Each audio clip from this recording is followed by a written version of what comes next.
Nigel Farage has once again sparked controversy after launching a blistering attack on the UK government's latest animal welfare proposals, branding ministers authoritarian control freaks in a fierce condemnation that has drawn widespread attention and criticism. The Reform UK leader took to social media to respond after the Labour government unveiled plans that include, among other measures, a ban on trail hunting, a practice in which hounds follow an artificially laid scent across the countryside. Critics of the move say it goes beyond existing hunting bans and represents a fresh intrusion into rural life. Farage argued that Labour's proposals go too far, claiming they amount to an overbearing crackdown on long-standing countryside traditions and freedoms. In a post that quickly went viral, he warned that banning trail hunting was tantamount to restricting everyday activities, likening it to banning walking dogs chasing rabbits, hares or deer.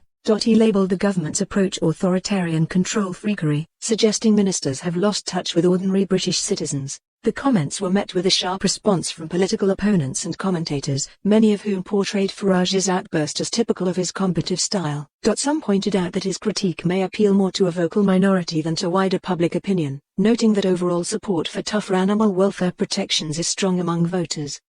Meanwhile, Downing Street has rejected Farage's characterization of the reforms as authoritarian.